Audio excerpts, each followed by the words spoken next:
Diante de Deus, o suicídio, ele é perdoável? O que é exatamente o pecado de pensamento? E a distração na oração, ela é pecado? Como é que é isso? São assuntos que nós veremos hoje na nossa sexta-feira de perguntas e respostas. Muito bom dia, meu nome é Daniel Martins, este é o canal dos Santos Anjos.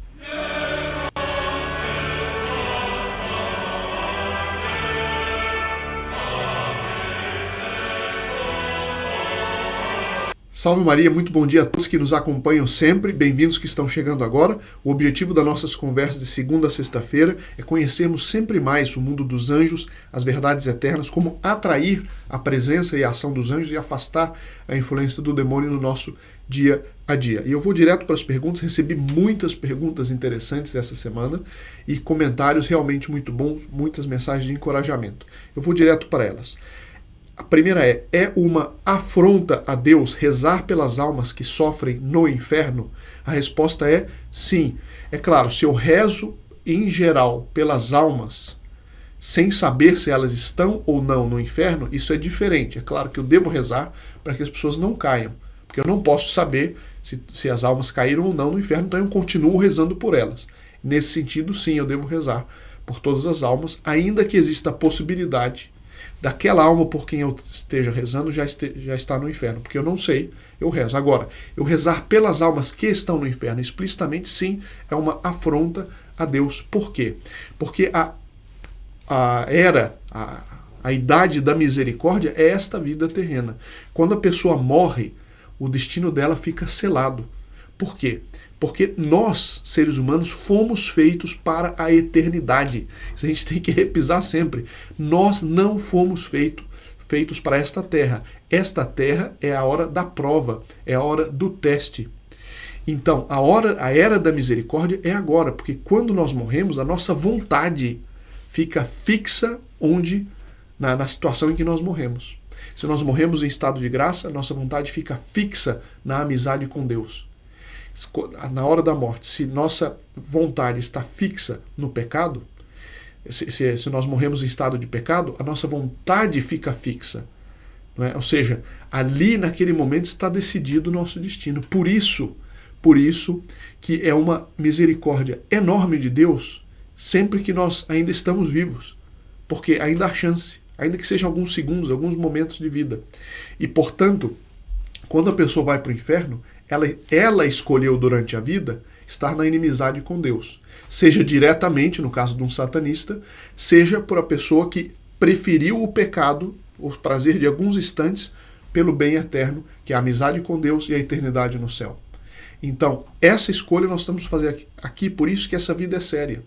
Por isso que essas propagandas que dão a impressão de que nós somos feitos para gozar, simplesmente gozar esta vida, e sem pensar na eternidade, a gente vê, é uma mentalidade de Hollywood, dos filmes, uma mentalidade errada e muito daninha, muito danosa para as almas. Então sim, nós não devemos rezar pelas almas que estão no inferno.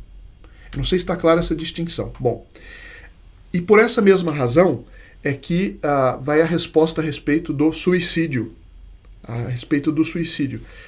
Porque a questão do suicídio é uma questão, sobretudo hoje em dia, muito delicada de se tratar, no seguinte sentido, é que nós estamos na era, nós estamos nesse mundo com toda a tecnologia, com todas as facilidades, é a época na história em que há mais depressão.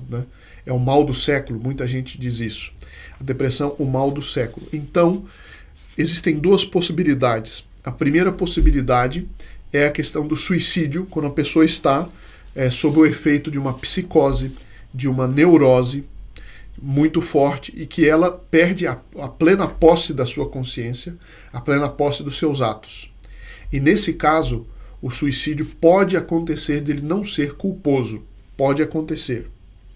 Bom, essa é uma possibilidade. E nessa possibilidade é evidente que se não é culposo, é evidente que é algo perdoável por Deus.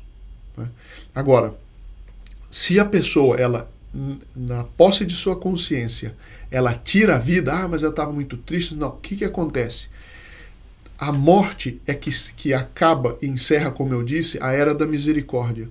Quando a pessoa tira a própria vida, ela está ali naquele ato lavrando a sua própria sentença, porque ela encerra a era da misericórdia por conta própria, sendo que só Deus tem o direito de fazer isso.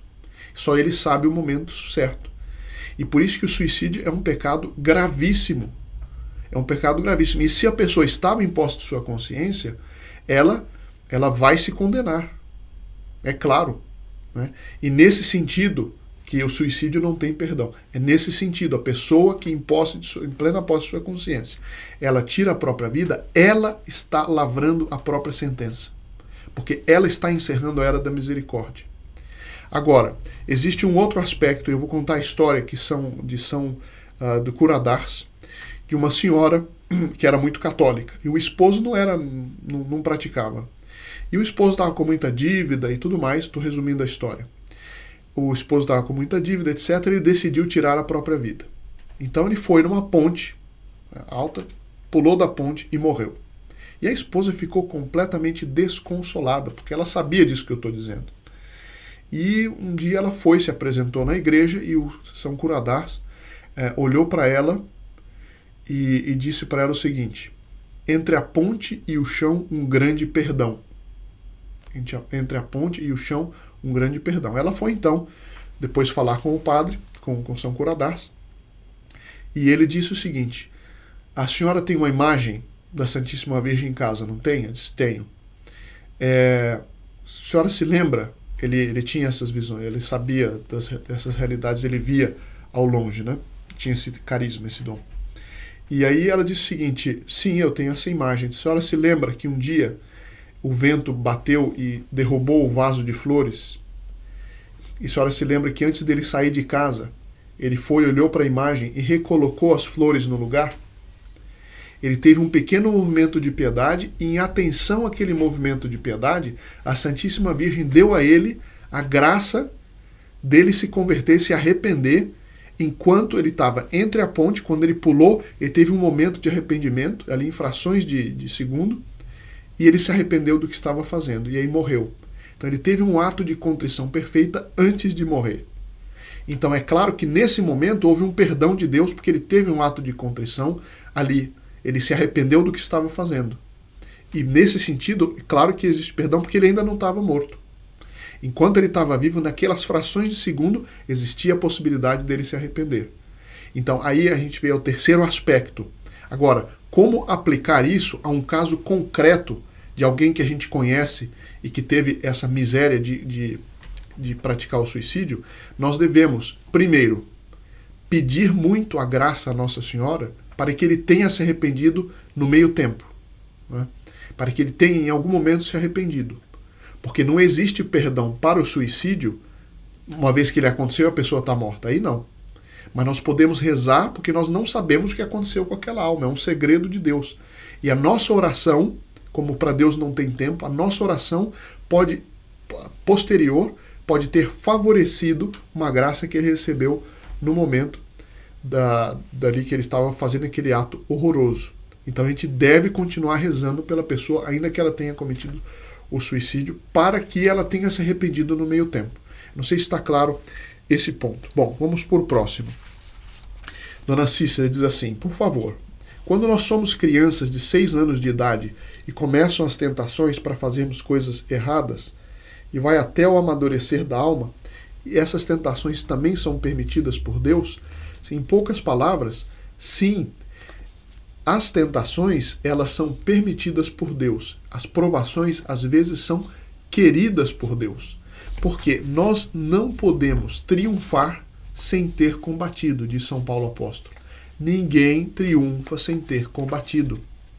E é por isso que, quando nós recebemos uma provação, aquilo é um sinal de predileção de Deus por nós, porque Ele está nos dando a possibilidade de escolhermos pelo bem, apesar das dificuldades. E o amor só se prova assim, né?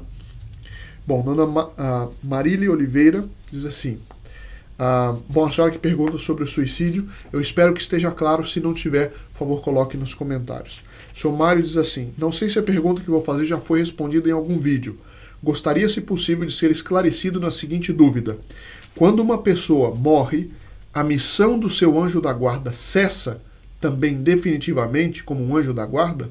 Ou Deus atribui novamente essa missão de guarda para outra pessoa? Bom, senhor Mário, eu justamente queria fazer, me inspirei nessa pergunta do senhor, e na segunda-feira, né, ou seja, no nosso próximo encontro, na segunda-feira, eu vou tratar mais desse aspecto. Para dar uma resposta rápida aqui, eu leio um parágrafo do livro Catecismo sobre os Anjos, dos monges beneditinos do Barru, na França. Eles dizem o seguinte: nós, agora, nesta terra, estamos no que eles chamam regime da fé. Ou seja, as verdades eternas nós cremos porque Deus revelou, mas nós não vemos. Depois da morte, nós vamos entrar no regime da visão. Nós vamos ver em tudo aquilo que nós cremos, diretamente. Nós vamos ver a Deus face a face, nós vamos ver a nosso anjo da guarda. Então ele diz assim: o regime da visão, que sucede ao regime da fé, não destrói as relações de caridade estabelecidas na terra. Ao contrário, a caridade que não terá fim, longe de abolir os laços de afeição terrena, lhes dará uma força e um desenvolvimento completamente novos. Então, o nosso anjo da guarda, que agora é nosso protetor, não precisará mais nos proteger, mas o principal da missão dele, que é nos fazer darmos glória a Deus. Como nós estaremos no céu, nós estaremos junto com ele, dando glória a Deus nosso Senhor. Isso no caso das pessoas que se salvam. Na segunda-feira nós vamos conversar um pouco mais sobre isso, mas fica aqui um pequeno trechinho. Nosso anjo da guarda sabe a hora da nossa morte e pode nos preparar para evitá-la ou nos conduzir à confissão para nos preparar melhor para quando a morte chegar? Bom, essa pergunta daria para vários vídeos, mas para dar uma resposta rápida, eu diria o seguinte: é que o anjo da guarda, os anjos e demônios, eles não sabem o futuro, né? Eles não conhecem o futuro inteiramente. Eles podem fazer conjecturas muito prováveis a respeito, a não ser que Deus lhes revele. Mas, muitas vezes, sobretudo aqueles que mais especialmente têm devoção ao anjo da guarda, muitas vezes os anjos vão preparando a pessoa quando eles percebem, ou por conjecturas que eles fazem, vendo os sinais de que a pessoa pode morrer, ou porque Deus revela a eles a hora da morte, eles vão então preparar a alma para a morte? Sim. Existem muitos relatos, né, de pessoas que escrevem, que contam, que depois morrem, e os parentes depois contam pra gente, né? Diz, olha, a pessoa estava tendo aquele pressentimento, ela começou a rezar mais, ela começou a se despedir. Então sim, isso acontece. E mesmo para a pessoa que não reza o anjo da guarda, é tão bom que, como ele é o anjo da guarda daquela pessoa, quando ele percebe que a pessoa está em risco de vida, ele tenta ajudar a alma, tenta ajudar a pessoa. E existe uma coisa que é bom todos saberem, que existe uma graça, muitos teólogos falam da graça da boa morte, que todo mundo, mesmo o mais acelerado dos miseráveis pecadores, recebem a graça da boa morte. Todo mundo recebe uma graça para morrer bem. Ou seja, Deus é tão misericordioso, mesmo que o sujeito tenha sido muito ruim, ele recebe uma graça no fim da vida para se converter. O que acontece é que tem outro princípio, que tem em latim assim, talis vita, finis ita. Normalmente, como foi a vida, será o fim. Normalmente a pessoa vai dizer sim a essa graça da boa morte quando ela estava acostumada a dizer sim a Deus. E normalmente a pessoa vai dizer não a essa graça quando ela estava acostumada a dizer não à graça de Deus. E daí também a seriedade da vida e a importância da gente diariamente se alimentar nas verdades da fé e tudo mais. Bom, Rosanida Rosa. Eu tenho muita dificuldade de me concentrar na oração. Sou ansiosa e impaciente. Para mim é muito duro vencer isso. Bom, o fato que a senhora diz que é difícil, né, se concentrar na oração significa que a senhora está rezando. Não está se concentrando, não consegue se concentrar muito, mas está rezando. E eu dou meus parabéns à senhora por isso. esse esforço de rezar, e um esforço não excruciante, mas um esforço normal de se concentrar, isso de si já dá glória a Deus e alcança muitas graças para nós. E o argumento, quem dá esse argumento é São Luís Grião de Montfort. Ele disse: imagine a senhora que de manhã, todo dia de manhã, a senhora acorda e dissesse o seguinte: Deus nos livre e guarde. E aí São Luís que dá esse argumento. Diz assim: Satanás, eu vos adoro. A senhora teria coragem de dizer isso todo dia de manhã, ainda que não prestasse atenção? Qualquer um de nós sente que se eu dissesse isso, não é, realmente essas palavras, ainda que eu não prestasse atenção, eu estaria dando um culto a Satanás e estaria atraindo sobre mim a ação do demônio. É evidente. Ora, se isso é com o demônio, a gente sente isso muito vivamente, tanto mais com Deus Nosso Senhor, com Nossa Senhora, com os santos anjos que querem de todos os modos nos ajudar. Então, se a pessoa não consegue se concentrar na oração, reze assim mesmo. Porque a oração, ela tem inclusive esse poder, o próprio poder das palavras. É evidente que se eu faço um esforço para prestar mais atenção, as graças são maiores. Como a senhora está dizendo, a senhora faz um certo esforço. Esse esforço Nossa Senhora vê com bons olhos. Às vezes até mais do que se a senhora tivesse, sem esforço, prestando atenção. Então, é continuar e perseverar que um dia Nossa Senhora vai resolver. E se ela não resolver, é porque ela quer e se agrada com esse sacrifício que a senhora faz de rezar apesar das dificuldades. Alguém diz assim: logo vem a festa do demônio, o carnaval. Concordo inteiramente. O carnaval se tornou o festival de Satanás, né? Quantos e quantos demônios atrai para a nossa pátria o carnaval. Bom, a dona Fabiana Silva conta uma coisa que eu tenho muito apreço pelo que a senhora diz aqui, e eu vou responder. Bom dia. Eu gostaria de ver algum vídeo explicando por que, quando tem uma pessoa na família que reza muito e busca a Deus de todo o coração, começam os ataques mais pesados sobre ela. Sinto que em nossa família temos essa situação. Por ser uma ou duas pessoas apenas que rezam, estão atentas à situação da igreja e à política atual, parece ser mais pesada e difícil a vida. Sente-se que existe uma audácia demoníaca nas ações dos familiares, como se quisessem eles nos convencer do contrário. Sei que tudo é com a permissão de Deus, mas como uma explicação poderia aumentar nosso entendimento. Bom, a primeira coisa é a seguinte, pelo menos na experiência que eu tenho em lidar com pessoas que têm esses casos, é que quando a gente persevera no caminho do bem, mesmo que a gente seja atacado, lá no futuro a gente acaba se tornando um ponto de referência para toda a família. Se a gente continua, não arreda o pé, trata com diplomacia, com jeito, mas não faz compromisso nos princípios. Se a gente faz isso, lá na frente, a vida prega muita peça, todos nós sabemos disso, né? As pessoas que estão nos perseguindo agora, lá na frente elas vão dizer, elas podem não dizer, mas elas pensam aqui, no fundo, quem tem razão é ele ou ela. Então a gente se torna um ponto de referência e acaba sendo um motivo de conversão lá na frente. Então quando a gente muda a perspectiva, para de pensar no sofrimento agora e pensa lá na frente o bem que vai fazer para aquelas almas, isso nos ajuda a levar essa cruz. Agora, o trecho de São João, no Evangelho, no capítulo 15, diz o seguinte: Nosso Senhor diz aos apóstolos: se o mundo vos odeia, sabei que odiou a mim antes que a vós. Se fosseis do mundo, o mundo vos amaria como sendo seus. Veja, essas palavras são para nós agora. E que responde à pergunta da senhora.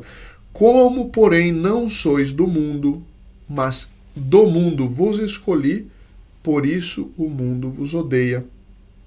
Lembrai-vos da palavra que vos disse: o servo não é maior que o seu senhor. Se me perseguiram, também vos hão de perseguir. Se guardaram a minha palavra, hão de guardar também a vossa. Mas vos farão tudo isso por causa do meu nome, porque não conhecem aquele que me enviou. Se eu não veja só, então a gente faz apostolado com essas pessoas. A gente tenta, pela oração, pelo bom exemplo, a conversão delas. Mas também é verdade, e isso não sou eu que estou dizendo, é o nosso Senhor que diz no Evangelho, também é verdade o que vem depois. Veja só, se eu não viesse e não lhes tivesse falado, não teriam pecado, mas agora não há desculpa para o seu pecado. Então a gente vê que também a pessoa que tenta seguir o caminho do bem e é um ponto de referência e é perseguido pelos seus, ela é uma constante pedra de contradição. Ela está sempre chamando as pessoas à conversão pelo seu exemplo. Mas, por causa disso também, não há desculpa para o pecado dos outros, porque eles viram um bom exemplo. Aquele que me odeia, odeia também a meu Pai. Se eu não tivesse feito entre eles obras como nenhum outro fez, não teriam pecado. Mas agora as viram e odiaram a mim e a meu Pai. Mas foi para que se cumpra a palavra que está escrita na sua lei, odiaram-me sem motivo. Quando vier o Paráclito, o Espírito Santo, vos enviarei da parte do Pai o Espírito da verdade, que procede do Pai, ele dará testemunho de mim.